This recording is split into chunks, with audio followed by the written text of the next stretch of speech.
ஹல்லேலூயா. அது கம்பெனிக்கே அதிபதியாய் கொண்டு போக முடியும். அப்ப இதற்கெல்லாம் காரணம் நாம் தேவனை விட்டுவிடக் கூடாது. அவரை நம்மோடு வைத்திருக்க வேண்டும். நம்முடைய களஞ்சியத்துல எப்பொழுது பொருள் இருக்குமா? என்ன காணி வச்சிருக்கீங்க? ஐயா நாங்க 10 காணிதான் மறக்கணும். இந்த நிலம் வச்சிருந்தோம், அந்த நிலத்தெல்லாம் ஒருத்தவங்க வாங்கி போயிட்டாங்க. அப்ப எப்படி எங்க களஞ்சியத்துல நெல் இருக்குன்னு சொல்லலாம்? களஞ்சியமாகிய இருதயத்துல தேவன் நிறைந்திருப்பார். ஹல்லேலூயா. உங்கள் மத்தியிலே எழுந்தருளி வரும்படியாக அவர் நம்மத்திலே வாசம் பண்ணுவார். அவர் என்னோடு இருக்கிறார் என்று சொல்லும்படி சொன்னால் உங்களோடு இருக்கிறதை நீங்க உணர்ந்திருக்க வேண்டும். என்னோட சமயம் இருக்கார் சொல்லி நம் மரண தருவாயில் இருந்தாலும் சரி, நல்ல திடகாத்திரமாக இருந்தாலும் சரி, அவர் உங்களோடு தான் இருக்கிறார். ஹல்லேலூயா. எந்த சூழ்நிலையோடு இருக்கிறவர் மறைத்து மூன்றாம் நாளிலே உயிரோடு எழுப்பினவர். அடக்கம் பண்ணப்பட்டவர் தான், ஆனால் 3ஆம் நாளிலே உயிரோடு எழுப்பினவர் இயேசு. 40 நாட்கள் ஒவ்வொரு மக்களுக்கும் அவர் காட்சி அளித்தவர். அவர்கள் கண்கள் மத்தியிலே எழுந்தருளி பரலோகம் சென்றார். அதே தேவன் நம்மோடு எழுந்தருளுவார். அவரை கண்டடையத்தக்க சமயத்தில் கண்டறிய வேண்டும். ஹல்லேலூயா. ஏசாயா 56ஆம் அதிகாரம் 55ஆம் அதிகாரம் 6ஆம் வசனத்தை வாசிப்போம்.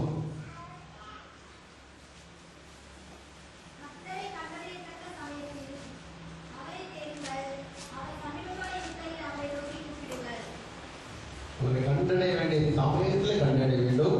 அவர் சமயமா இருக்கிற அவரை எப்போ ஆண்டவரை நம்ம கண்டடைய முடியும்? இந்த ஆன்லைன் ட்ரையல் அட்டன் பண்ண இவ்வளவு கூட இருப்பீங்களா? முடிவுகளை போலாம் கூடுனா இவ்வளவு கூட இருப்பீங்களா? இருந்து தேடினீங்கன்னா இயேசுவை பார்க்கலாம். ஹல்லேலூயா. அப்போ அவரை தேடுகிற நேரமானது உலகம் தூங்கிக் கொண்டிருக்கும் பொழுது, எல்லாரும் உறங்கிக் கொண்டிருக்கும் பொழுது நீங்கள் விழித்திருந்து ஜெபிப்பீர்கள் சொன்னால் இயேசுவை காணலாம். ஹல்லேலூயா. இது ஒரு அதிசயமான காரியம் தானே? இது ஒரு பயங்கரமான காரியம் தானே? நடந்து போச்சுக்கலாம் பாம்பு ஓடுது. ஆனா நீங்க இயேசுவோடு போகும்பொழுது நீங்க பாம்பை காண மாட்டீங்க. அது உங்க பின்னாடி போயிடும். ஒரு சமயம் நாங்க வந்திருக்கும் பொழுது ஒரு பாம்பு வந்திருக்கு. பாத்திரம் நான் போறேன், நான் போயிட்டேன். நான் போன பிறகு இன்னொரு ஊழியர் இவர்கள் அது பக்கத்தில் இருக்கும்போது அதே பக்கத்துல அந்த போயிட்டு பக்கத்துல இருக்கு. இவங்க பாத்திரம்னா பாஸ்டர் பாத்திரம் பெய்கிற கம்பெனி வந்து ஒரு அடி அடிச்சு அதை கொண்டாச்சு. அடுத்த நாள் காற்று வச்சிருக்காங்க. நான் அன்னைக்கு வரவே இல்லை. வழக்கம் வருவேன், எனக்கு அந்த பாம்பு அடிச்சுட்டு காற்று வச்சிருக்காங்க. நான் வரவே இல்லை. பிரியமான இது ஒரு தடவை இல்லை, இன்னொரு தடவை இருக்கு சொல்றேன். அப்போ என்ன கேட்டேன், இதுவரைக்கும் அப்படி ஒரு பாம்பு அடிச்சதே இல்லை. இது வித்தியாசமான பாம்பு, ஒரு சின்னதுதான், ஆனா இப்படி ஒரு செய்தி அப்படி யாரும் சொல்லுங்க. அதுக்கு பிறகு ஒரு வருஷம் அப்படி மட்டும் அடிச்சுக்கலாம். ஹல்லேலூயா. முக்கியமானவர்களே, கர்த்தர் நம்மிடத்திலே காண்பிக்காது போகிற காரியம் உண்டு, காண்பித்து போகிற காரியம் உண்டு. ஹல்லேலூயா. இதே போல ஒரு வீட்டுக்கு சென்று சங்கரன் என்று சொல்லி ஒரு வீட்டுக்கு நாங்க இருக்கிற இடத்துல போயிருக்கும் பொழுது நான் ஒரு இடத்துல சீட்ல உட்கார்ந்துருக்கிறேன். இப்படி ஒரு சீட்ல உட்கார்ந்துட்டேன். எனக்கு பின்னால ஒரு ஊழியர் உட்கார்ந்துருக்கிறார். அவர் அங்க இருந்து பின்ன பார்க்கவே முடியல. என்னடா என்ன பார்க்க மாட்டேங்கிறார், நான் பார்த்துட்டு இருக்கேன். ஒரு மணி அரை மணி நேரம் இருப்போம், அவரால் முடியல. எனக்கே பின்னால ஒரு பெரிய வலு சர்ப்பத்தை படமா போட்டிருக்கான். பெரிய வாயை திறந்து ஆளை ஒழுங்குற மாதிரி. நான் பார்க்கவே இல்லை. அரை மணி நேரம் வந்தாச்சு. நீ பார்த்தியா? இல்லையே. கர்த்தர் அவருடைய கண்களை மறைத்து விட்டார் சொன்னார். ஹல்லேலூயா. பிசாசின் கிரியைகளை உங்கள் கண்ணிலிருந்து அவர் மறைத்து விடுவார். கர்த்தரை மாத்திரம் தேடி நாம் அவரை மறைத்துக் கொள்வோம். அப்ப நம்முடைய கண்கள் இப்ப கர்த்தர் தெரியலன்னு சொன்னா நம்முடைய கண்கள் யார் தெரியுமா? பிசாசும் அதனுடைய ஆதிக்கமும் பாம்பு தான் தெரியும். இப்ப அன்னைக்கு நான் வந்துட்டு இருக்கேன் ஏர்போர்ட்ல இறங்கி காலையிலே 4 மணிக்கு ஆடு பாம்பே விளையாடு பாம்பேன்னு பாட்டு படிச்சுட்டு யாரும் ஆடல, யாரும் பாடல. ஆனா பாட்டு மட்டும் ஊருக்கு கேட்டுட்டு இருக்கு. இதை ஒண்ணுமே செய்ய முடியாது. அவங்களாம் அவங்க திருத்தணும். நீங்கள் திருத்த முடியாது, நான் திருத்த முடியாது, உலகமும் திருத்த முடியாது. அந்த பாம்பும் திருத்தாது, இயேசுவும் திருத்த மாட்டார். அழிந்து போகிற ஆத்மாக்கள் அழிந்து போகட்டும் என்று சொல்லி அவர் நரகத்துக்கு ஒப்புவித்து விட்டார் என்று சொன்னால் அவர்களை திரும்ப முடியாது. ஹல்லேலூயா. ஆனால் நீங்களும் நானும் ஆண்டவரை கண்டடைய வேண்டிய சமயத்தை கண்டடைய வேண்டும். அப்போ ஆலயத்தில் வந்து இயேசுவை தரிசித்தாக வேண்டும் சொன்னா கண்ணை திறந்து வைத்து இருந்தால் நீங்கள் பார்க்க முடியாது. ஜெபிக்கும் பொழுது ஆவியில் நிரம்பும் பொழுது கண்ணை மூடி அவரை நீங்கள் தேடுவது சொன்னால் நீங்கள் கண்டடையலாம். ஹல்லேலூயா. ஒரு வசனத்தை வாசிப்போம். அவர் உங்களை மேன்மையாக வைக்கப் போகிறார். மத்தேயு 14ஆம் அதிகாரம்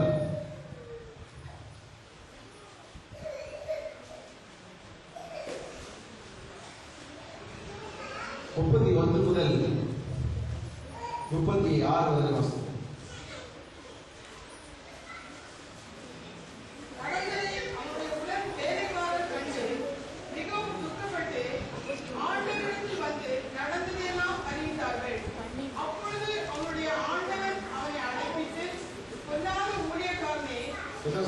மத்தேயு 14:21 முதல் 31.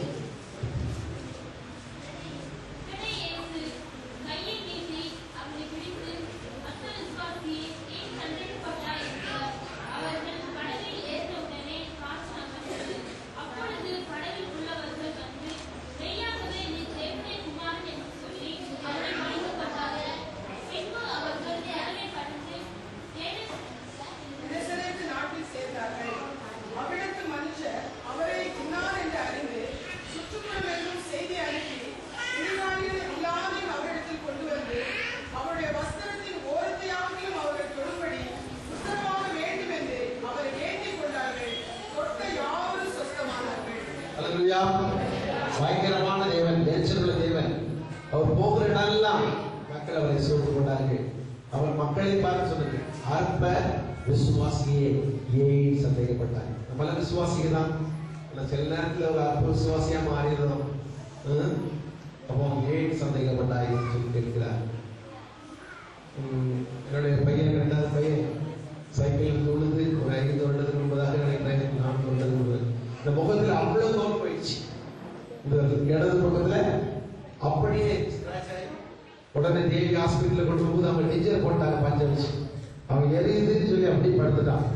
2 நாள் கழிச்சு கீச்சு சலம்லாம் வச்சு உங்க மாநில சீலாம் வச்சு. அப்ப என்னுடைய தம்பி ராமச்சந்திர மெடிக்கல் டாக்டர் இருக்கிறாங்க, அதை போனேன். அவரோட தண்ணீர் எடுத்தான், பஞ்செல்லாம் எடுத்த பிறகு வெள்ளையா இருக்கு.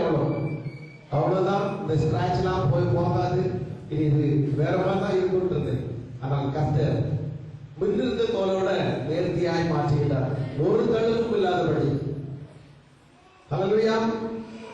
கர்த்தரை சேர்ந்தவர்கள் அவர் மத்தியில் இருக்கும் பொழுது நம் விசுவாசிக்கிற விசுவாசிகளை பார்த்து, அற்ப விசுவாசியே ஏன் சந்தேகப்பட்டாய்?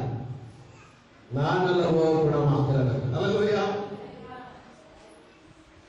என்னுடைய மனைவிக்கு இருதய பிரச்சனை சொல்லி கீழே உட்கார்ந்து எழுத முடியாது, எழுபடா உட்கார முடியாது, இப்படிலாம் பிளாக்லாம் இருக்கு அப்படின்லாம் பார்த்தாங்க. கர்த்தர் 6 மாதம் மருந்து எடுக்க வைத்து டாக்டரை கூப்பிட்டு, திடீர்னு கால்வலி, என்ன கால்வலி, இந்த மருந்தெல்லாம் நிப்பாட்டுறேன், இருதய வியாதியே இல்லைன்னு சொல்லி சர்டிபிகேட். ஹல்லேலூயா.